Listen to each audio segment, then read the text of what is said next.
Namuna, conte oriental, chant premier. Une femme est comme votre ombre. Courez après, elle vous fuit. Fuyez-la, elle court après vous. Le sofa sur lequel Hassan était couché était dans son espèce une admirable chose. Il était de peau d'ours, mais d'un ours bien léché, moelleux comme une chatte et frais comme une rose. Hassan avait d'ailleurs une très noble pose. Il était nu comme Ève à son premier péché.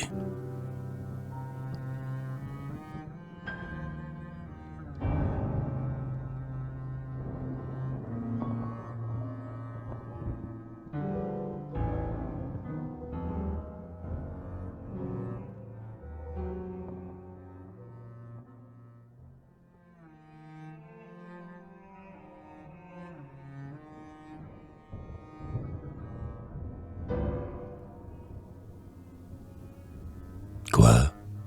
Tout nu? Dira-t-on? N'avait-il pas de honte? Nu dès le second mot? Que sera-ce à la fin? Monsieur, excusez-moi, je commence ce conte juste quand mon héros vient de sortir du bain. Je demande pour lui l'indulgence et j'y compte. Hassan était donc nu, mais nu comme la main.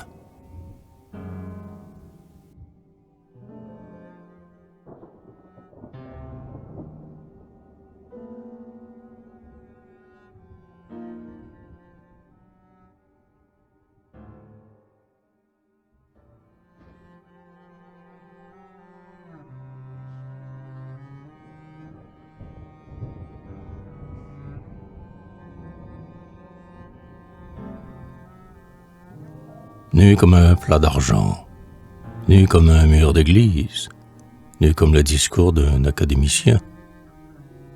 Ma lectrice rougit et je la scandalise. Mais comment se fait-il, madame, que l'on dise que vous avez la jambe et la poitrine bien? Comment le dirait-on si l'on n'en savait rien?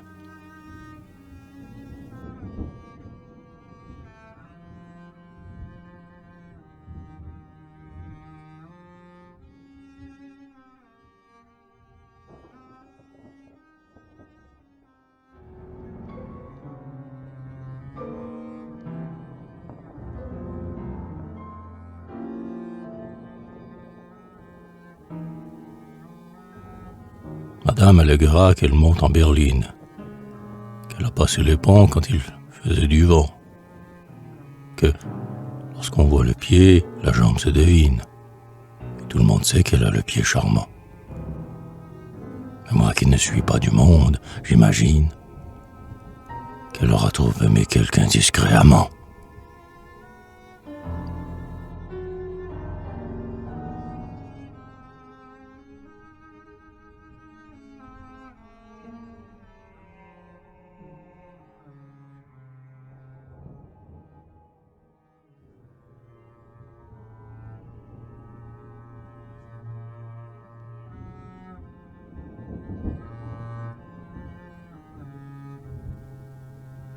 Et quel crime est-ce donc de se mettre à son aise quand on est tendrement aimé et qu'il fait chaud? On est si bien tenu dans une large chaise. Croyez-moi, belle dame, et ne vous en déplaise, si vous m'apparteniez, vous y seriez bientôt. Vous en crieriez sans doute un peu, mais pas bien haut.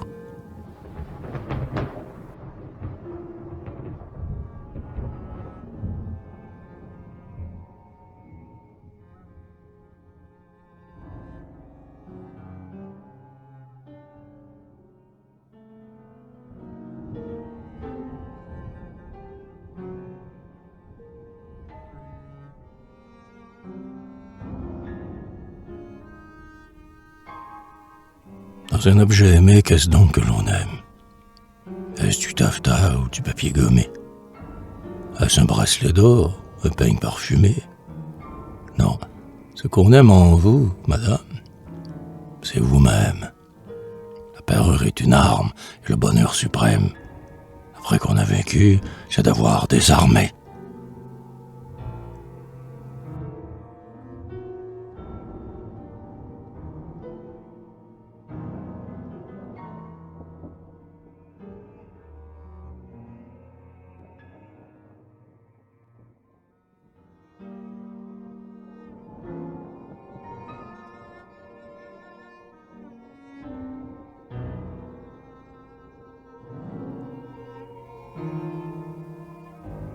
Tout est nu sur la terre, hormis l'hypocrisie.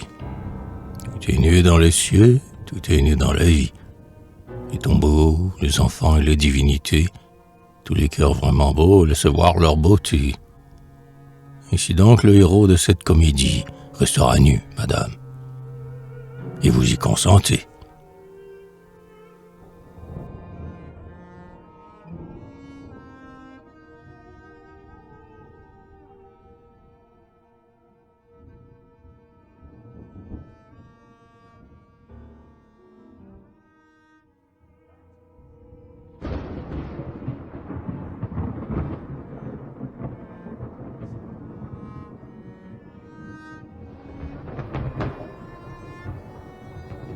Un silence parfait règne dans cette histoire. Sur les bras du jeune homme et sur ses pieds d'ivoire, la naïade aux yeux verts pleurait en le quittant.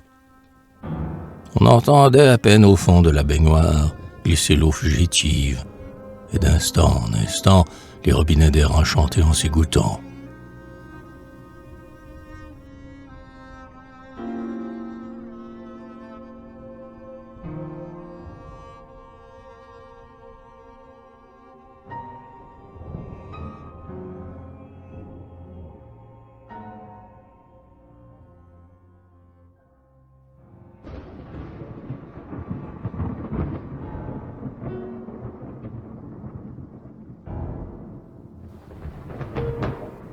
Le soleil se couchait, on était en septembre.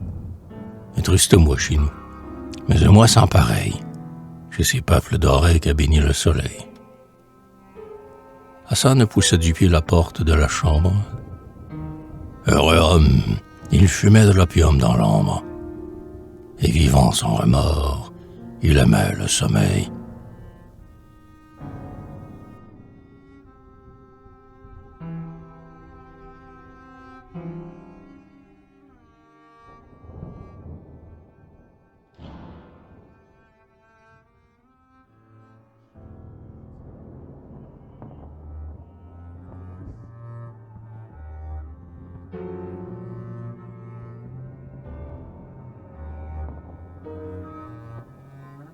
Bien qu'il ne s'élevât qu'à quelques pieds de terre, Hassan était peut-être un homme à caractère. Il ne le montre pas, n'en ayant pas besoin. La petite médaille annonçait un bon coin. Il était très bien pris. On eût dit que sa mère l'avait fait tout petit pour le faire avec soin.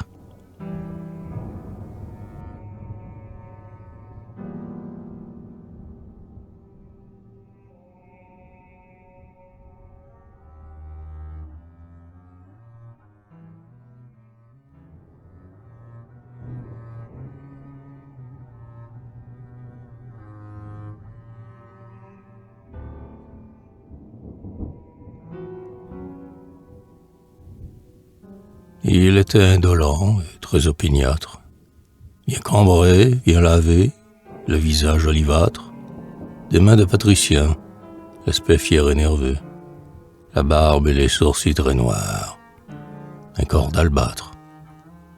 Ce qu'il avait de beau surtout, c'étaient les yeux. Je ne vous dirai pas un mot de ses cheveux.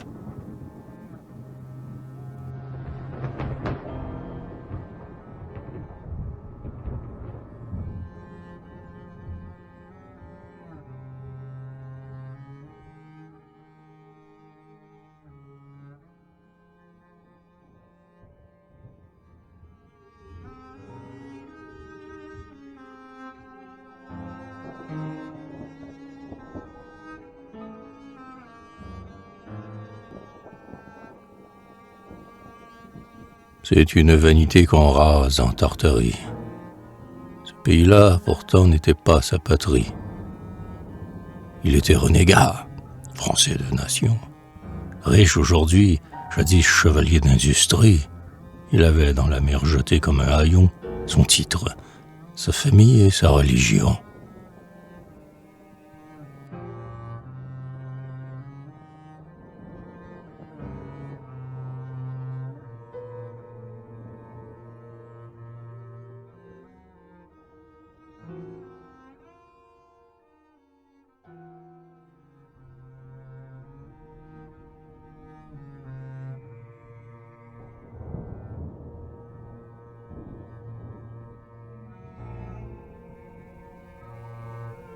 Il était très joyeux et pourtant très maussade.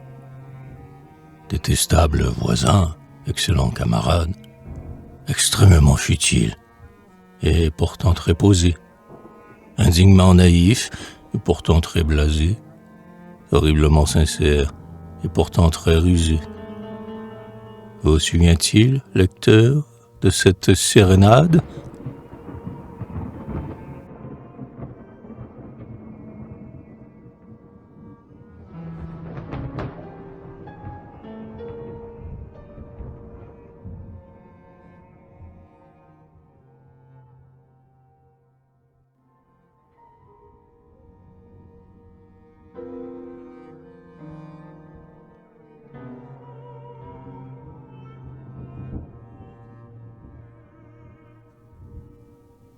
Que Don Juan, déguisé, chante sous un balcon.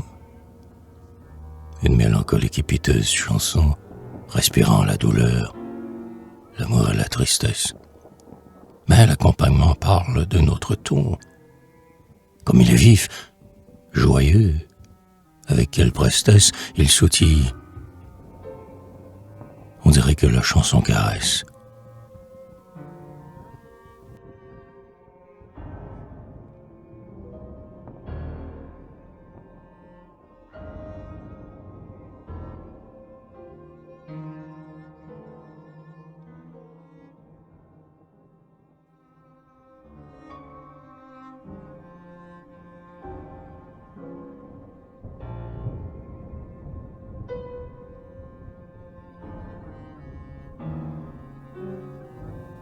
Et couvre de longueur le perfide instrument, tandis que l'air moqueur de l'accompagnement tourne en dérision la chanson elle-même, et semble la railler d'aller si tristement.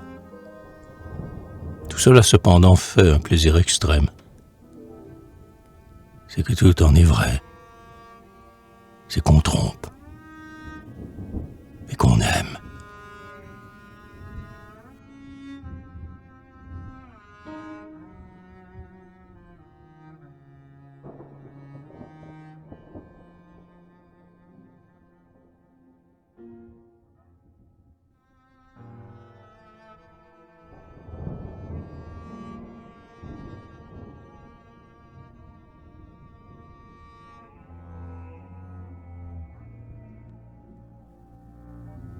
C'est qu'on pleure en riant, c'est qu'on est innocent et coupable à la fois, c'est qu'on se croit à parjure lorsqu'on n'est qu'abusé, c'est qu'on verse le sang avec des mains sans tache, et que notre nature a de mal et de bien pétrir sa créature.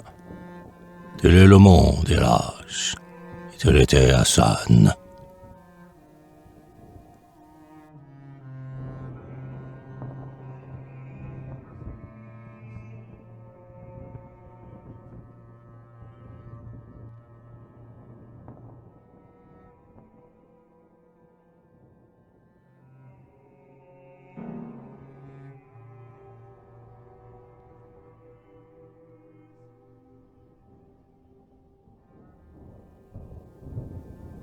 C'était un bon enfant dans la force du terme. Très bon et très enfant. Mais quand il avait dit « Je veux que cela soit », il était comme un terme. Il changeait de dessin comme on change d'habit. Mais il fallait toujours que le dernier se fît. C'était un océan devenu terre ferme.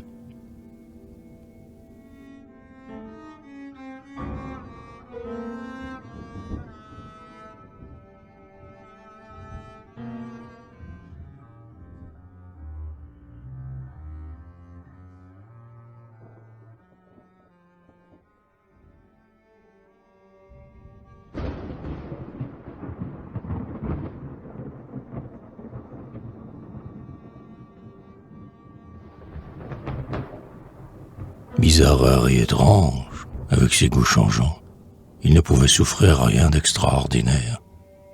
Il n'aurait pas marché sur une mouche à terre. Mais s'il avait trouvé à dîner dans son verre, il aurait assommé 4 ou 5 de ses gens. Parler après cela des bons et des méchants.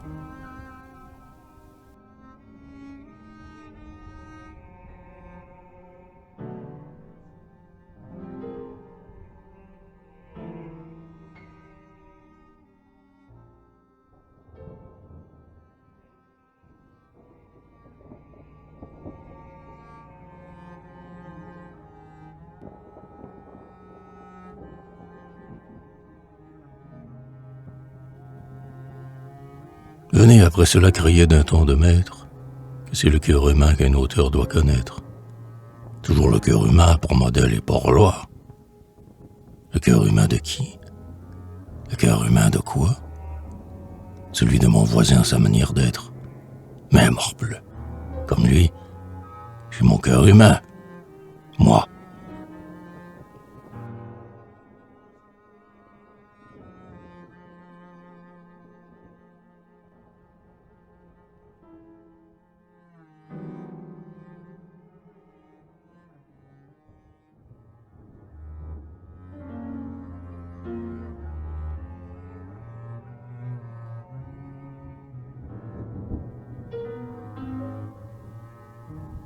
Cette vie est à tous, et celle que je mène, dont le diable y serait, est une vie humaine. Alors, me dira-t-on, si vous, que vous peignez, vous êtes le héros, vous vous mettez en scène. Pas du tout, cher lecteur.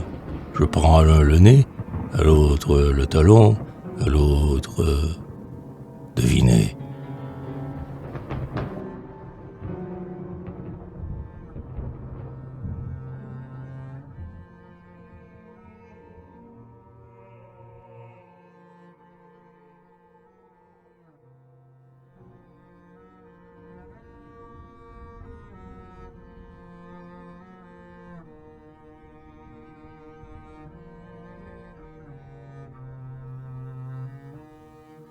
En ce cas, vous créez un monstre, une chimère.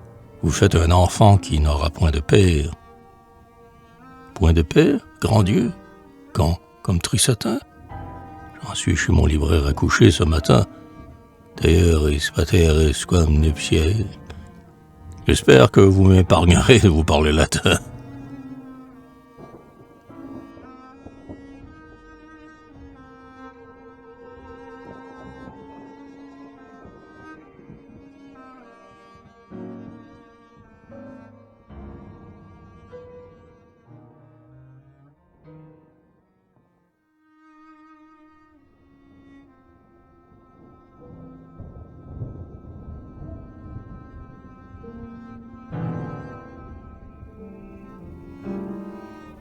Consultez les experts, le moderne et l'antique. On est, dit hybride oiseau, toujours fils de quelqu'un. Que l'on fasse, après tout, un enfant blond-brun, pulmonique ou bossu, borgne ou paralytique, c'est déjà très joli. Quand on en a fait, et le mien a pour lui qu'il n'est point historique.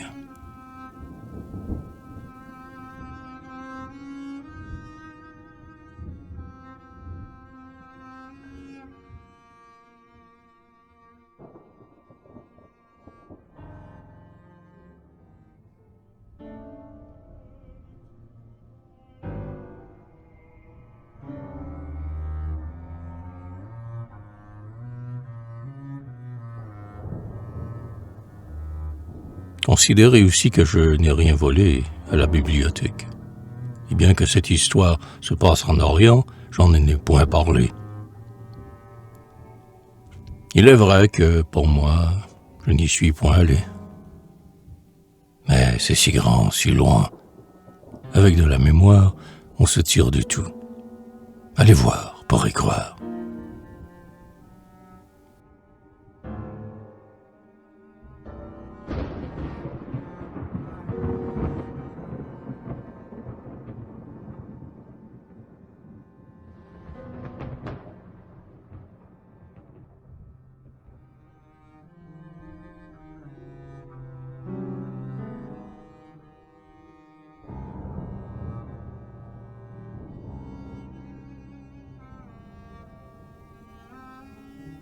Si d'un coup de pinceau je vous ai bâti quelques villes aux toits bleus, quelques blanches mosquées, quelques tirades en verre, d'or et d'argent plaqués, quelques descriptions de minarets flanqués, avec l'horizon rouge et le ciel assorti, m'auriez-vous répondu « Vous en avez menti ?»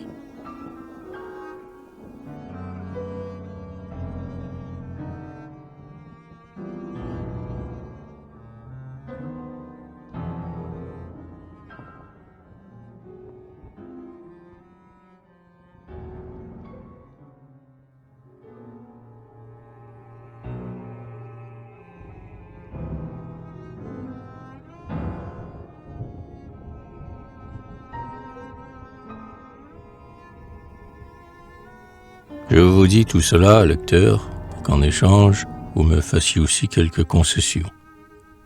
J'ai peur que mon héros ne vous paraisse étrange, car l'étrange, j'avais dit, était sa passion.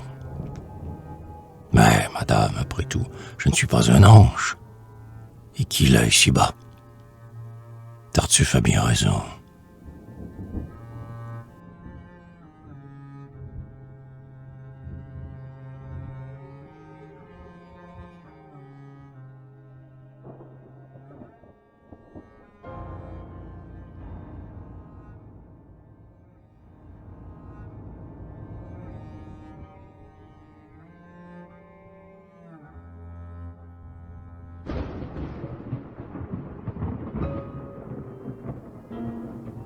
Hassan était un être impossible à décrire. C'est en vain qu'avec lui je voudrais vous lier. Son cœur est un logis qui n'a pas d'escalier. Ses intimes amis ne savaient trop qu'en dire. Parler est trop facile, et c'est trop long d'écrire. Ses secrets sentiments restaient sur l'oreiller.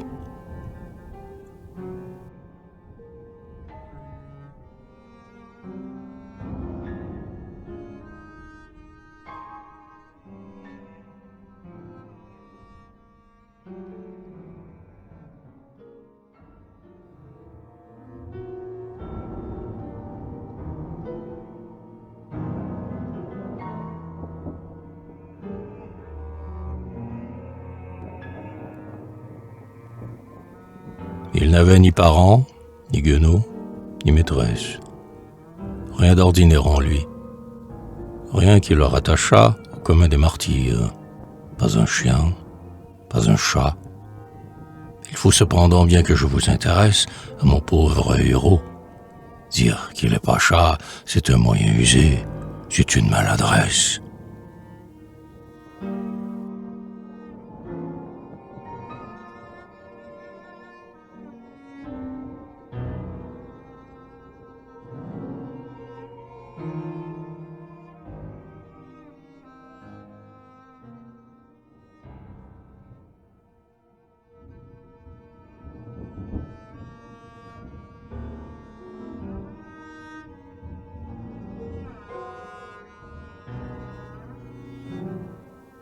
Dire qu'il est grognon, sombre et mystérieux, ce n'est pas vrai d'abord, et c'est encore plus vieux. Dire qu'il me plaît fort, cela n'importe guère. C'est tout simple d'ailleurs, puisque je suis son père. Dire qu'il est gentil comme un cœur, c'est vulgaire. J'ai déjà dit là-haut qu'il avait de beaux yeux.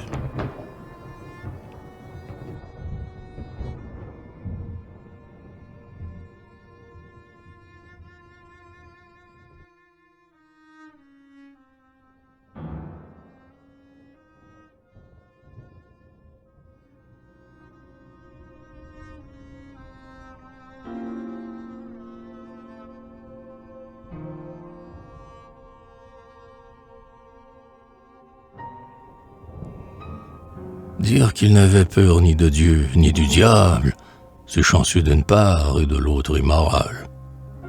Dire qu'il vous plaira, ce n'est pas vraisemblable.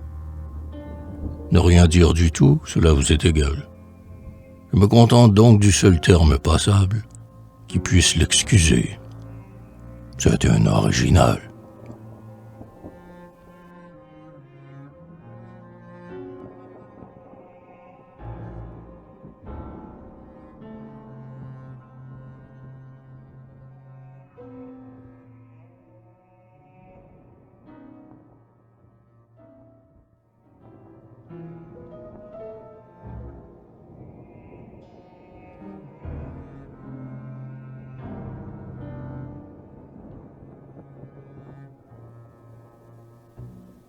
Plus à Dieu, qui peut tout, que cela pût suffire à le justifier de ce que j'aurais dit.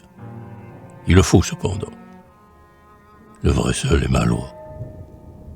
Au fait, s'il agit mal, on pourrait rêver pire.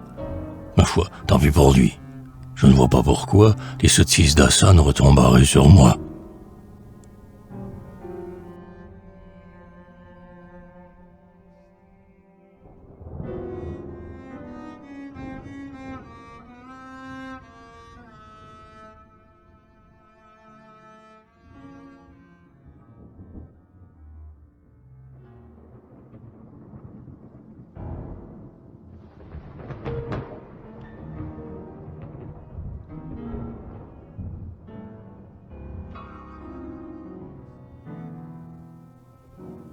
D'ailleurs, on verra bien, si peu qu'on me connaisse, que mon héros de moi diffère entièrement. J'ai des prétentions à la délicatesse. Quand il m'est arrivé d'avoir une maîtresse, je me suis comporté très pacifiquement. En honneur devant Dieu, je ne sais pas comment.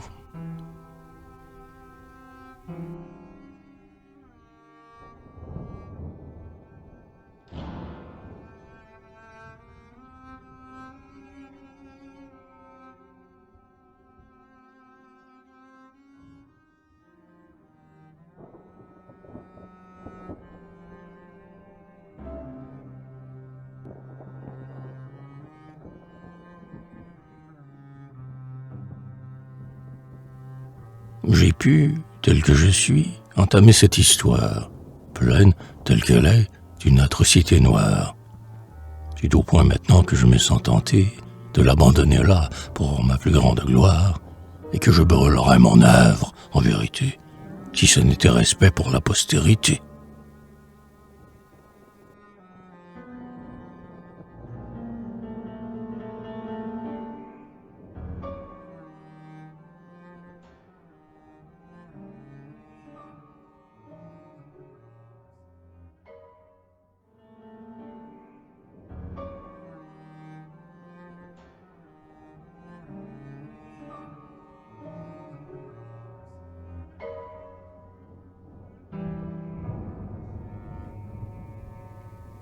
Je disais donc qu'Hassan était natif de France.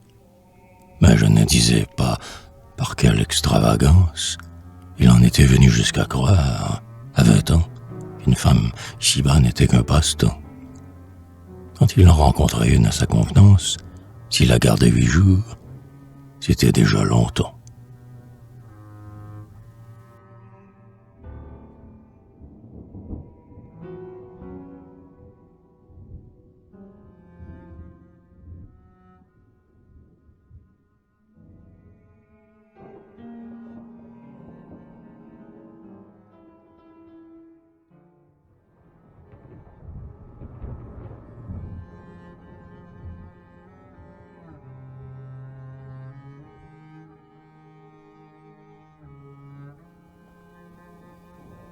On sent l'absurdité d'un semblable système, puisqu'il est avéré que, lorsqu'on dit qu'on aime, on dit en même temps qu'on aimera toujours.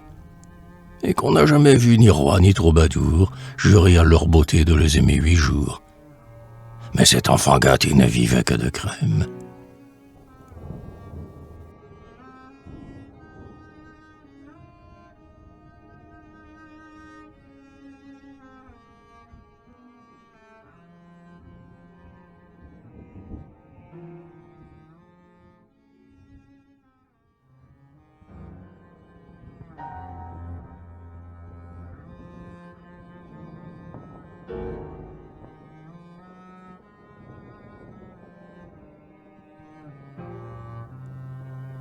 Je sais bien, disait-il un jour qu'on en parlait, que les 3/4 du temps ma crème a le goût d'aigre. Nous avons sur ce point un siècle de vinaigre, où c'est déjà beaucoup que de trouver du lait. Mais toute servitude en amour me déplaît. J'aimerais mieux, je crois, être le chien d'un nègre.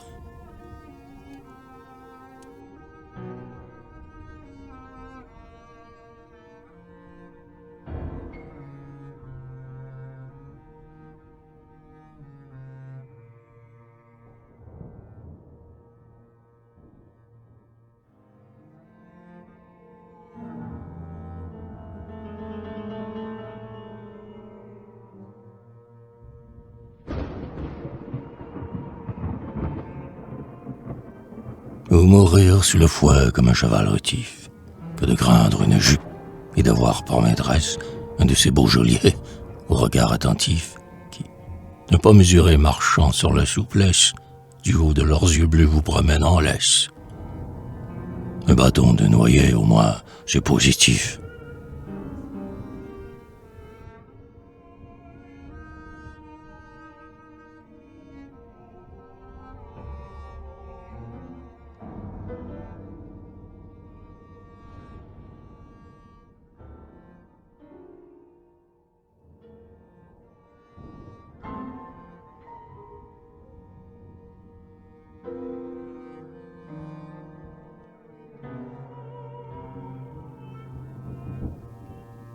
On connaît son affaire, on sait à quoi s'attendre. On se frotte le dos, on s'y fait par degrés. Mais vivre ensorcelé sous un ruban doré, boire du lait sucré dans un maillot vert tendre, n'avoir à son cachot qu'un mur si délabré qu'on ne s'y saurait même accrocher pour s'y pendre.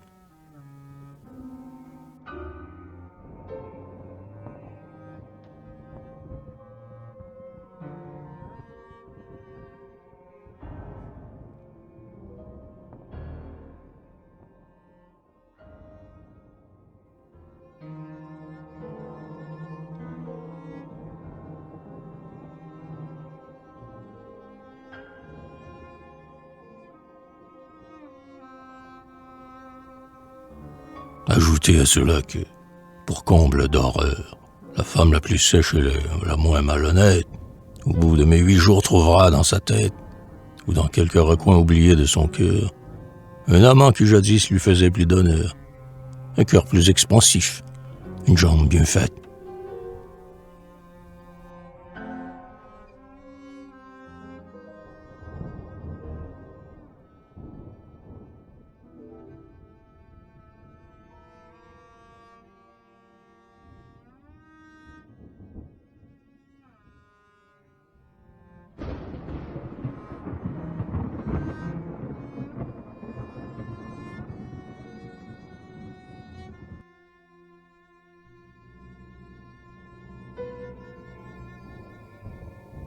Plus de douceur dans l'âme, de nerfs dans les bras. Je rappelle au lecteur qu'ici, comme là-bas, c'est mon héros qui parle, et je mourrais de honte s'il croyait un instant que ce que je raconte, ici plus que jamais, ne me révolte pas. Or donc, disait Hassan, plus la rupture est prompte,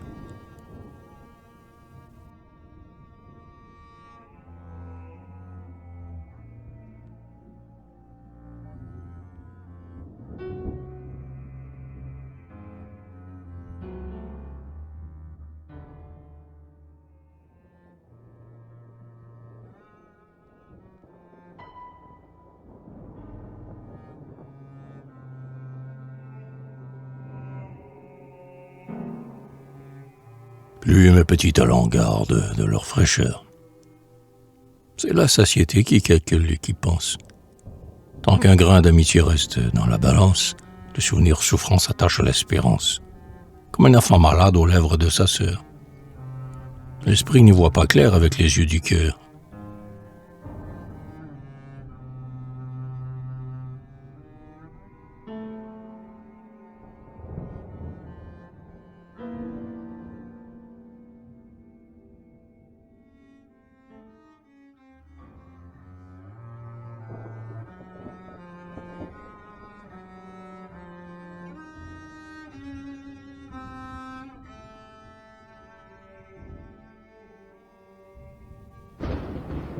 Le dégoût, c'est la haine. Et quel motif de haine pourrais-je soulever? Pourquoi m'en voudrait-on? Une femme dira qu'elle pleure, et moi donc, je pleure horriblement, je me soutiens à peine. Que dis-je, malheureux? Ils font qu'on me soutienne. Je n'ose même pas demander mon pardon.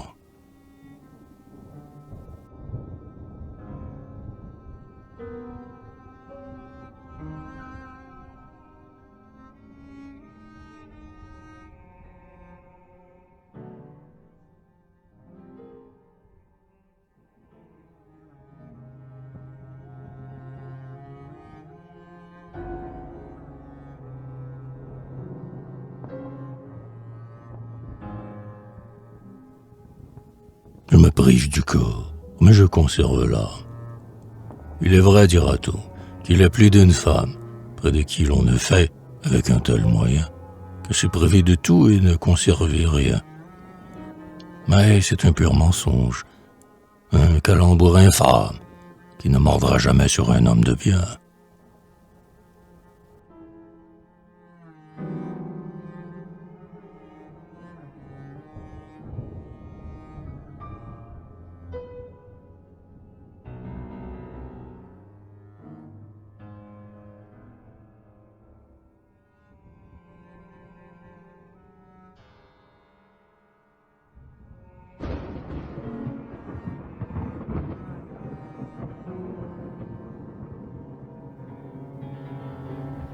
Voilà ce que disait Hassan pour sa défense. Bien entendu qu'alors tout se passait en France, du temps que sur l'oreille il avait ce bonnet, qui fit à son départ une si belle danse par-dessus les moulins. Du reste, s'il tenait à son raisonnement, c'est qu'il le comprenait.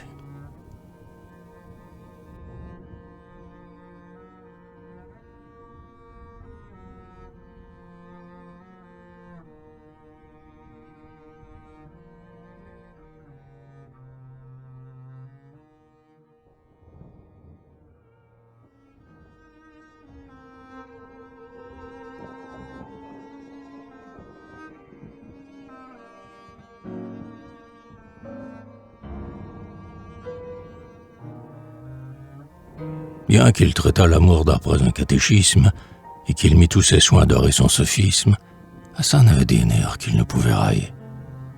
Chez lui, la jouissance était un paroxysme, vraiment inconcevable, et fait pour effrayer. Non pas qu'on l'entendît ni pleurer ni crier.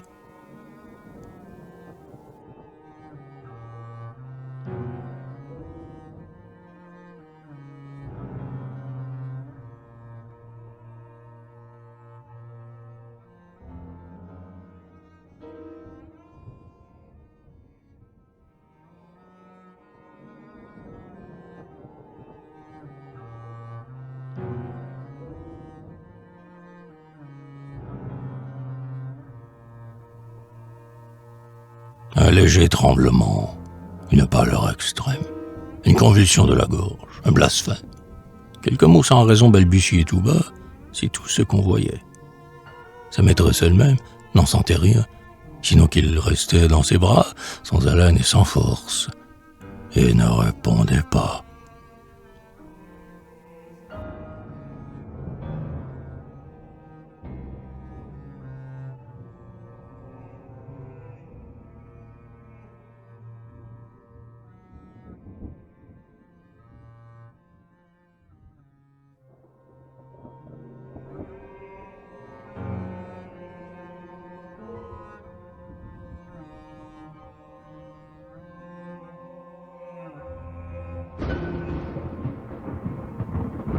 À cette bizarre et ridicule ivresse succédait d'ordinaire un tel enchantement qu'il commençait d'abord par faire à sa maîtresse mille et un madrigaux, le tout très lourdement. Il devenait tout miel, tout sucre et tout caresse. Il eût communié dans un pareil moment.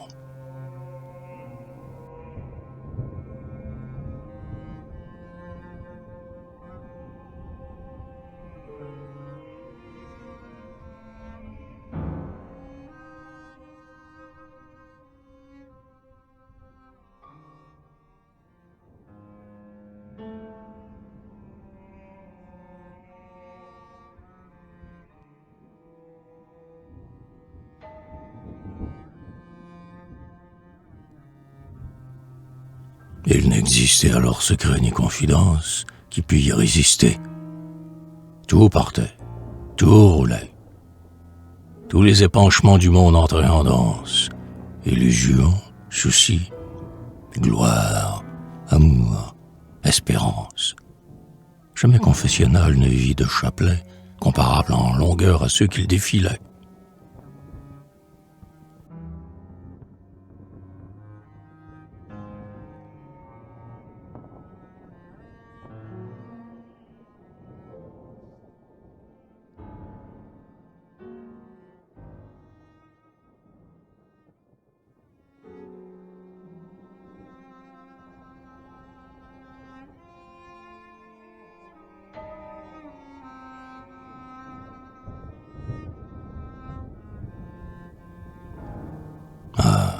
C'est un grand malheur, quand on a le cœur tendre, que ce lien de fer que la nature a mis entre l'âme et le corps, ses frères ennemis. Ce qui m'étonne, moi, c'est que Dieu l'ait permis. Voilà le nœud gardien qu'il fallait qu'Alexandre rompit de son épée et réduisit en cendres.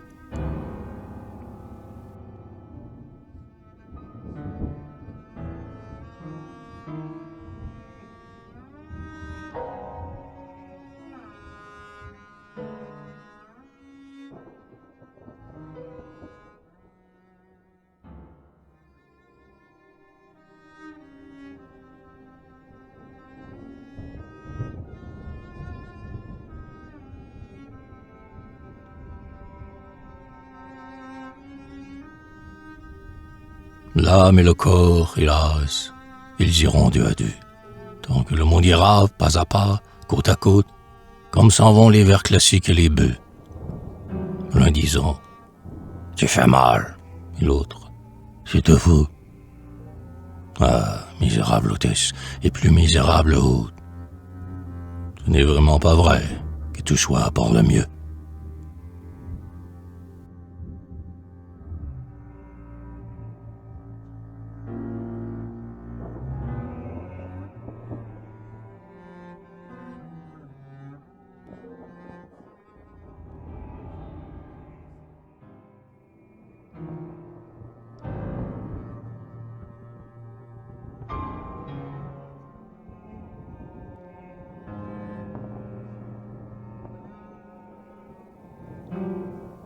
Et la preuve, lecteur, la preuve irrécusable que ce monde est mauvais, c'est que pour y rester, il a fallu s'en faire un autre et l'inventer.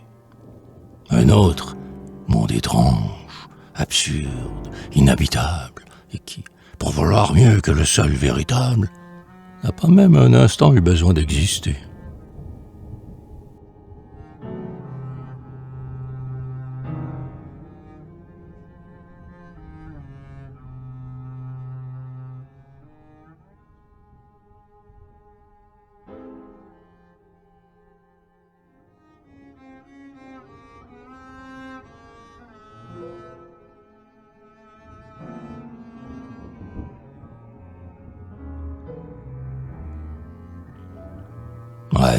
Ouais, n'en doutez pas, c'est un plaisir perfide que d'enivrer son âme avec le vin des sens, que de baiser au front la volupté timide et de laisser tomber, comme la jeune Elfride, la clé d'or de son cœur dans les eaux des torrents.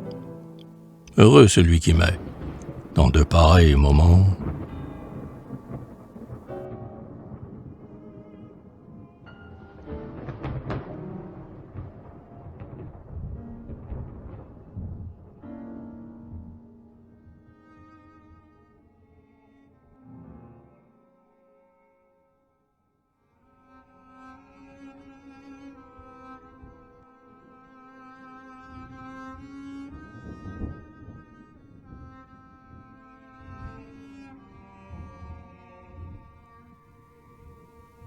comme ce vieux vizir qui gardait sa sultane, la lame de son sabre entre une femme et lui. Heureux l'autel impur qui n'a pas de profane. Heureux l'homme indolent pour qui tout est fini, quand le plaisir s'émousse et que la courtisane n'a jamais vu pleurer après qu'il avait ri.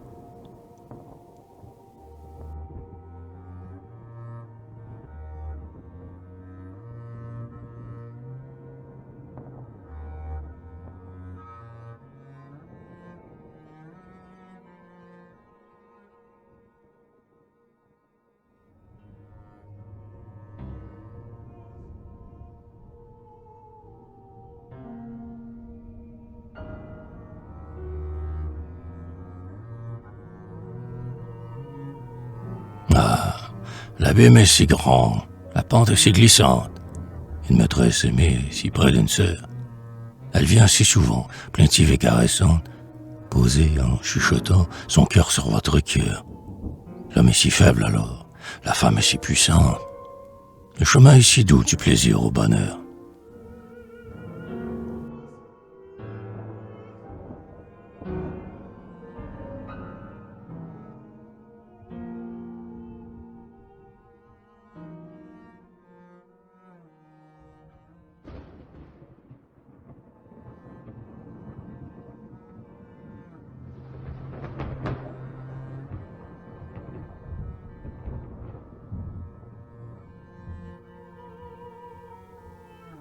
encourageant que nous tous.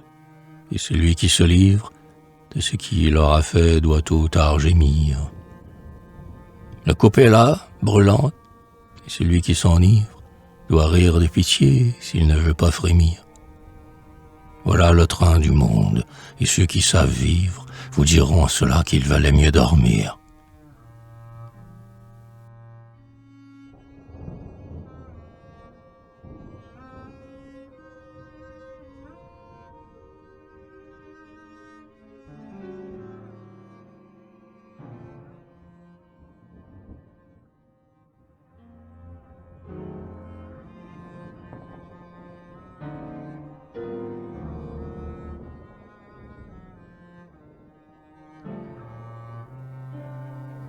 Ouais, dormir et rêver. Ah, que la vie est belle. Quand un rêve divin fait sur sa nudité pleuvoir les rayons d'or de son prisme enchanté. Frais comme la rosée, fils du ciel comme elle, jeune oiseau de la nuit qui, sans mouiller son aile, voltige sur les mers de la réalité.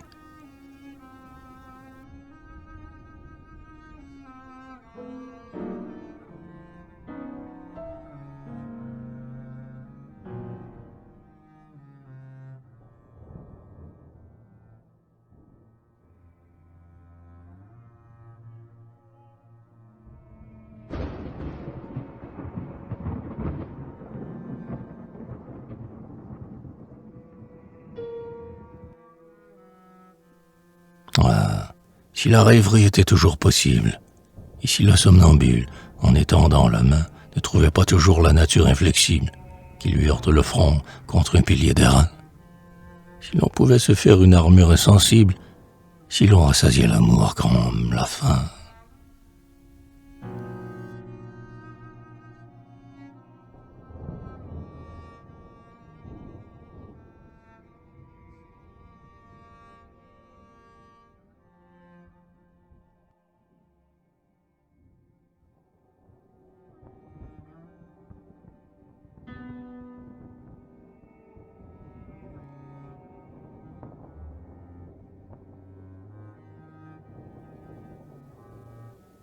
Pourquoi Manon Lescaut, de la première scène, est-elle si vivante et si vraiment humaine qu'il semble qu'on l'a vue et que c'est un portrait?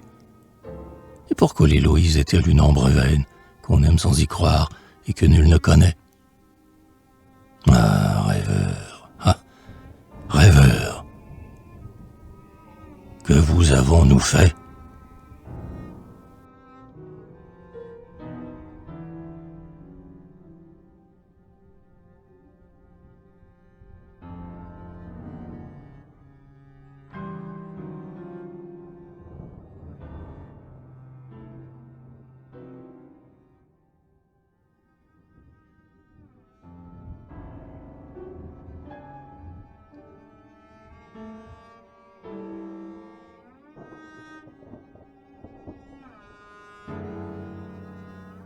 Pourquoi promenez-vous ces spectres de lumière devant le rideau noir de nos nuits sans sommeil, puisqu'il faut qu'ici-bas tout songe et son réveil, et puisque le désir se sent cloué sur terre, comme un aigle blessé qui meurt dans la poussière, l'aile ouverte et les yeux fixés sur le soleil?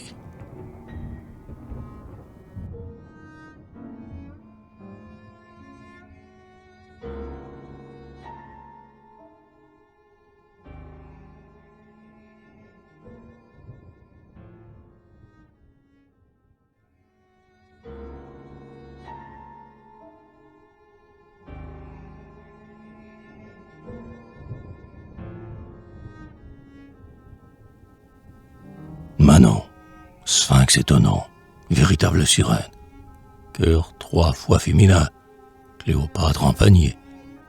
Quoi qu'on dise ou qu'on fasse, et bien qu'à Sainte-Hélène, on ait trouvé ton livre écrit pour des portiers, tu n'en es pas moins vrai, infâme, et Cléomène n'est pas digne, à mon sens, de te baiser les pieds.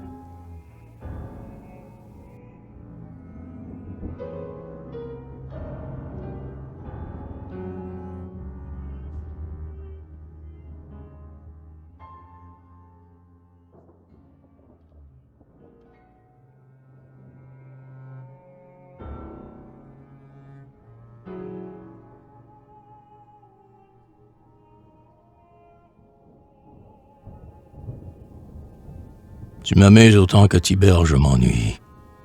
Comme je crois en toi, que je t'aime et te hais. Quelle perversité, quelle ardeur inouïe pour l'or et le plaisir. Comme toute la vie est dans tes moindres mots. Ah, folle que tu es, comme je t'aimerais demain, si tu vivais.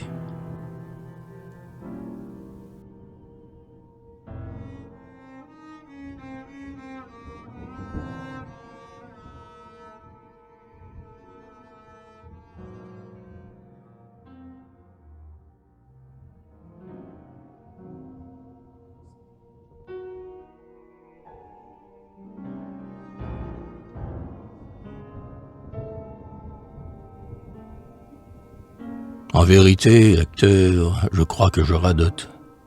Si tout ce que je dis vient à propos de bottes, comment goûterais-tu ce que je dis de bon? Je fais un hiatus indigne de pardon. Je compte là-dessus rédiger une note. J'en suis donc à te dire... Où diable en suis-je donc?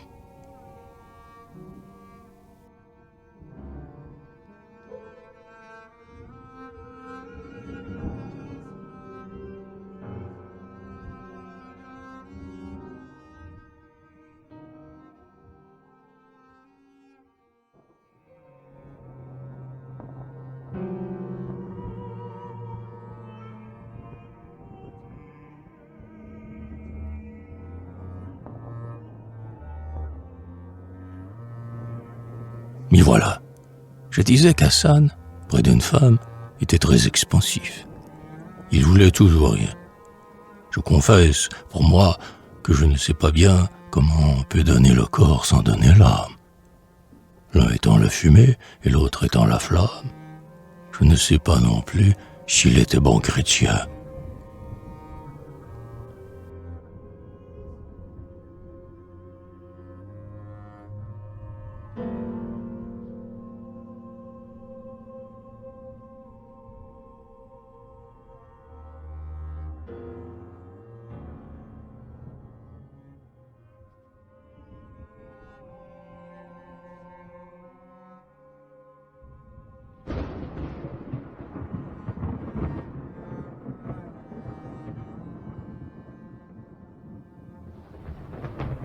Je ne sais même pas quelle était sa croyance, ni quel secret si tendre il avait confié, ni de quelle façon, quand il était en France, ses maîtresses d'un jour l'avaient mystifié, ni ce qu'il en pensait, ni quelle extravagance l'avait fait blasphémer l'amour et l'amitié.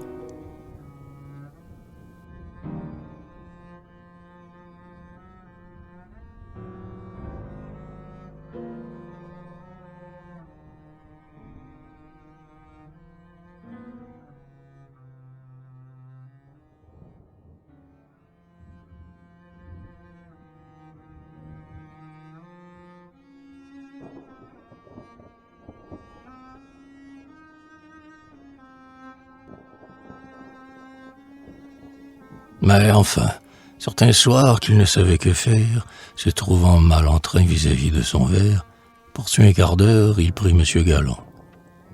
Dieu voulut qu'il y vît comme quoi le sultan envoyait tous les jours une sultane en terre, et ce fut là-dessus qu'il se fit musulman.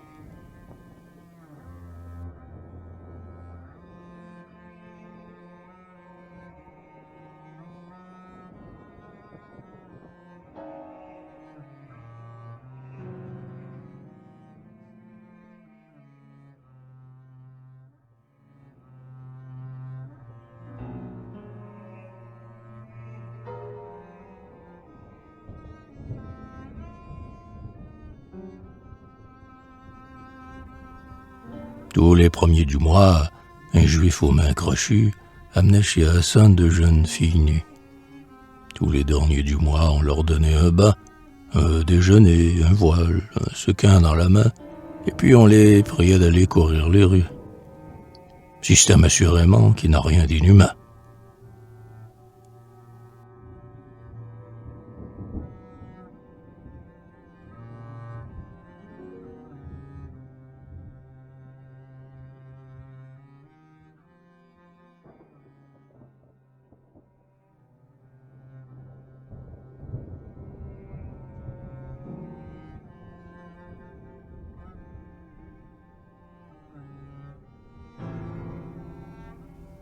C'était ainsi qu'Hassan, 4 fois par semaine, abandonnait son âme au doux plaisir d'aimer.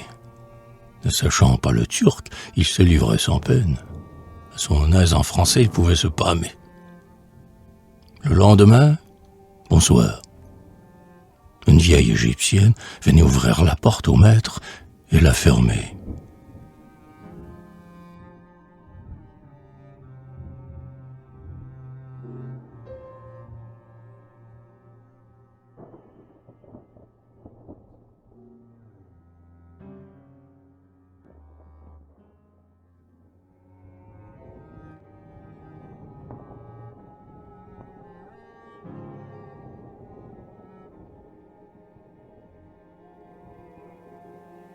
Ceci pourra sembler fort extraordinaire, et j'en sais qui riront d'un système pareil. Mais il paraît qu'Hassan se croyait, au contraire, l'homme le plus heureux qui fût sous le soleil. Ainsi donc, pour l'instant, lecteur, laissons-le faire. Le voilà tel qu'il est, attendant le sommeil.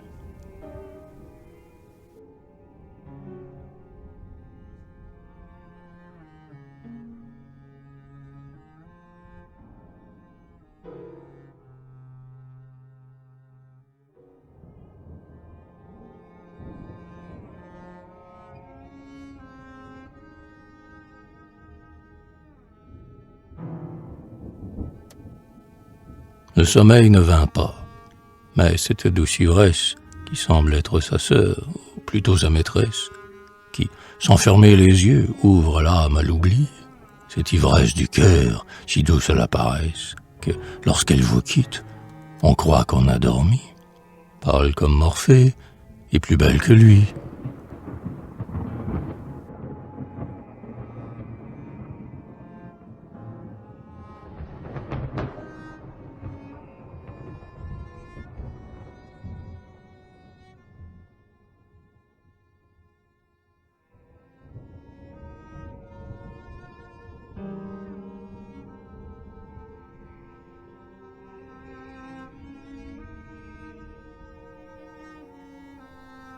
C'est le sommeil de l'âme, et non du corps.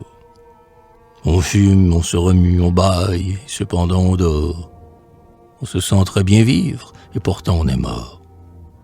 On ne parlerait pas d'amour, mais je présume que l'on serait capable avec un peu d'effort. Je crois qu'une sottise est au bout de ma plume.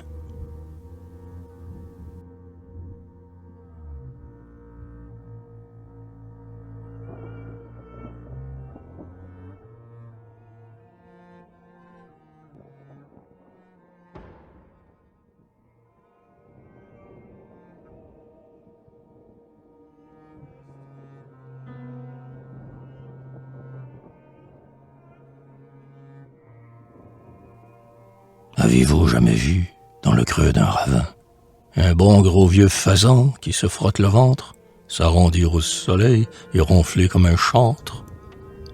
Tous les points de sa boule aspirent vers le centre. On dirait qu'il rumine ou qu'il cuve du vin. Enfin, quoi qu'il en soit, c'est un état divin.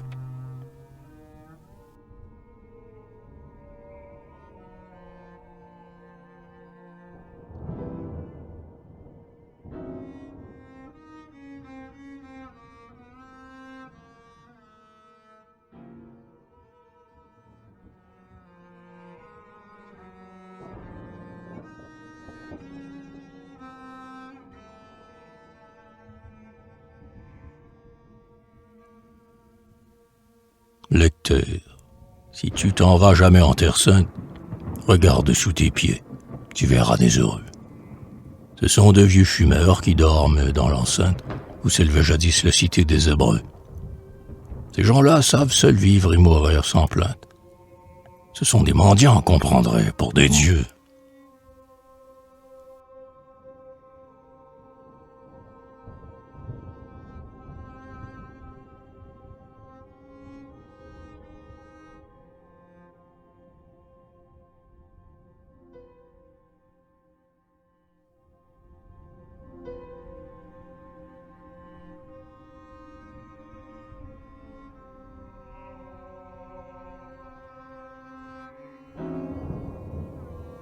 Ils parlent rarement.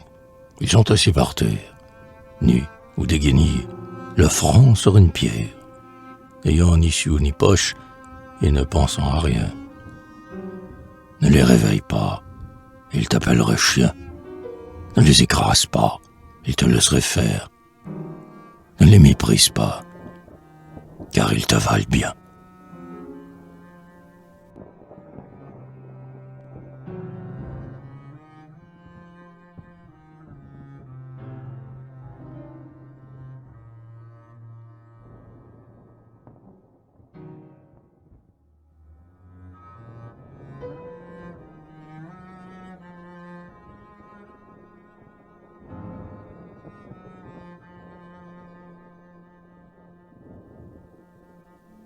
C'est le point capital du mahométanisme, de mettre le bonheur dans la stupidité.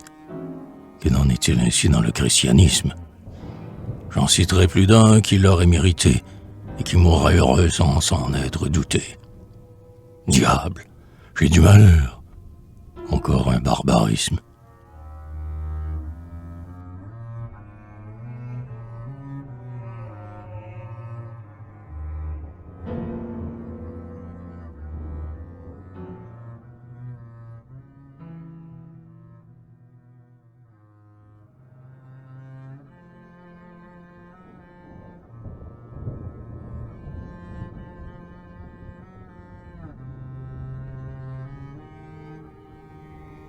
On dit mahométisme, et j'en suis bien fâché.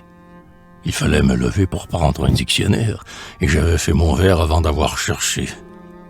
Je me suis retourné, ma plume était par terre. J'avais marché dessus. J'ai soufflé de colère, ma bougie, ma verve, et je me suis couché.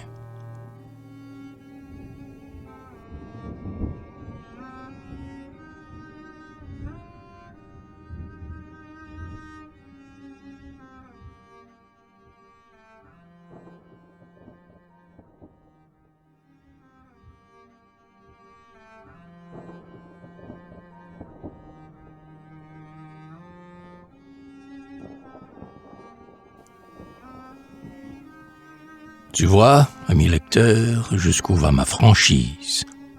Mon héros est tout nu. Moi, je suis en chemise. Je pousse la candeur jusqu'à t'entretenir d'un chagrin domestique. Où voulais-je en venir? Je ne sais vraiment pas comment je vais finir. Je suis comme Énéas portant son père en chise.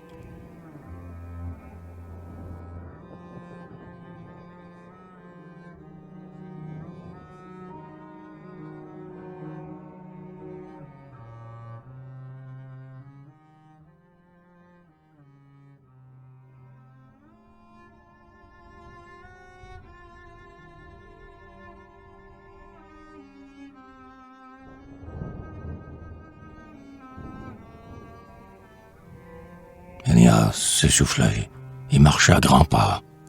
Sa femme à chaque instant demeurait en arrière. « Crius, disait-il, pourquoi ne viens-tu pas ?» Crius répondait, « Je m'aime à jarretière. »« Mais là donc, et suis-nous » répondait Énéas.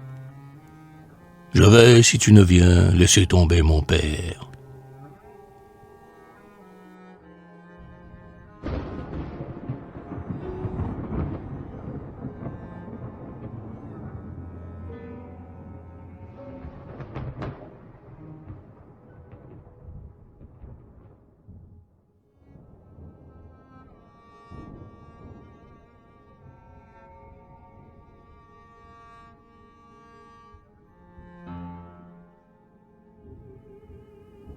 Lecteur, nous allons voir si tu comprends ceci.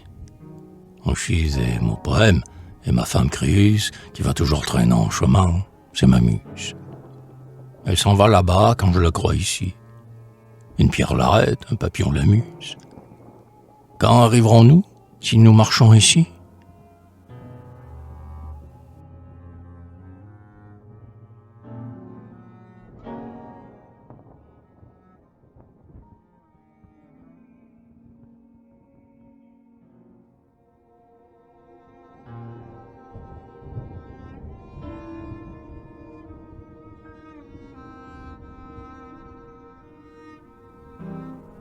Énéas, n'est pas, a besoin de sa femme.